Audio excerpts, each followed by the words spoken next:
This is Father Chris Metropolis reporting from the Conrad Brussels. I am with Mustafa Akyol. He's a journalist and political commentator in Istanbul, Turkey. Welcome. Thanks so much. Thanks for having me. I know you're one of the key speakers. Tell us a little bit about what you're going to be saying, because I know there's going to be a lot of questions. Okay.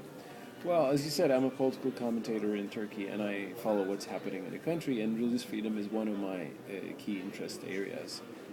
Being a religious person myself, I also value liberty in general, and Turkey certainly has lots of problems in terms of religious freedom. We have made progress, to be fair, like in the past decade, under the current government, and thanks to the EU process, practically. But there's still problems, and these are coming from not exactly from Islam, as some people might presume. When you talk about a Muslim country and religious freedom problems, people think, oh, Muslims are intolerant. Well, that's not exactly the case in Turkey, because the biggest threat to religious freedom in Turkey comes from nationalism, which is also a very secular force in Turkey.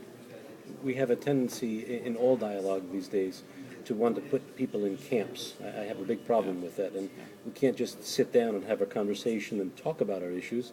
You're an Islamist, you're a nationalist, you're this, you're that.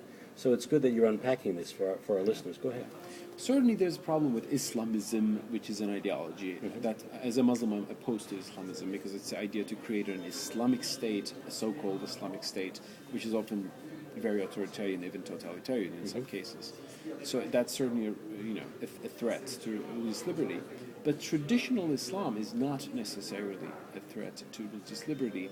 When you look at actually Ottoman Empire, which is a good example of traditional Islam, according to the standards of its own time, the Ottoman Empire was a pluralist empire in the sense that it respected the rights of Christian or Jewish communities to exist and they were able to worship freely at that time, right? Exactly. I mean, when the Ottomans actually conquered Istanbul, Constantinople, which became Istanbul, I mean, it was a power game, of course. As an empire, it wanted to extend its power, and it took the city, but they gave rights to the ecumenical patriarchate. And since then, the ecumenical patriarchate has been free under Ottoman rule, and it's prospered and flourished.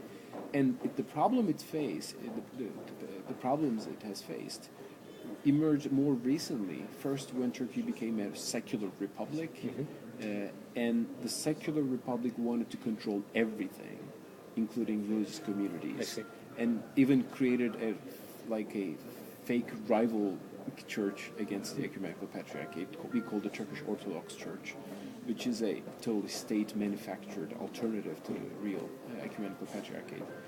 Secondly, worse, during a military junta in 1971, the rule of a military junta, the Halki seminary, the seminary where the patriarchate uses to train priests, was closed. And it was the secular generals who decided that, because they saw the institution as a fifth column of Greece, with which Turkey had political problems.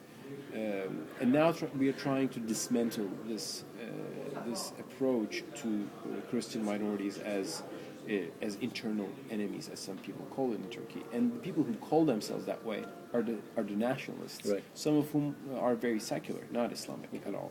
Okay. Now, you grew up in Turkey? Yes, right, indeed. Did you ever see any type of religious persecution? I'm being a little personal here, if you don't mind, but did you ever see any type of religious persecution there? There is certainly limits set by the state to all religious groups, including Muslims. The ban on the headscarf is a ban it's by a the ban, state. right? It's a ban. Yeah, you can't wear a headscarf and go to university still. Well, finally, we are trying to get over with that. But also, there are certainly limits put on Christian communities. Well, their properties were confiscated in the early Republican era, just like the Sufi orders were banned. So it was just all religion was kind of put under the thumb of the state, whereas they were, again, free under the Ottoman state. Plus, there has been recently some attacks, assassinations. A priest was unfortunately killed, a Catholic priest in 2005. Two Christian missionaries were brutally killed in 2006. These are ultra-nationalist groups, like neo-Nazis in Germany, who have a very fierce, hateful ideology against anyone who's different.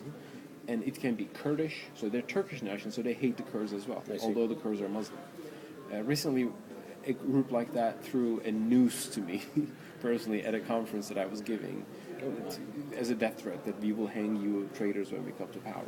So these are marginal forces in Turkish societies, small parties, but they're very active, and they're very, hostile, and most of the time they just make noise, but there have been cases that some groups like that have attacked, literally, some targets, and some of them were liberal figures, like figures who defend the rights of minorities, or the members of the minority groups themselves. So a Muslim in Turkey, when he or she worships freely, that's a good sign. When someone else who wants to worship freely, that's a good sign, no matter what minority they are. So I'm not getting from you the feeling that as a young Muslim who grew up in Turkey, forget political, forget governments right now, I'm talking about human to human. I'm not hearing from you that it's a bad thing or anybody's trying to be squashing anybody down.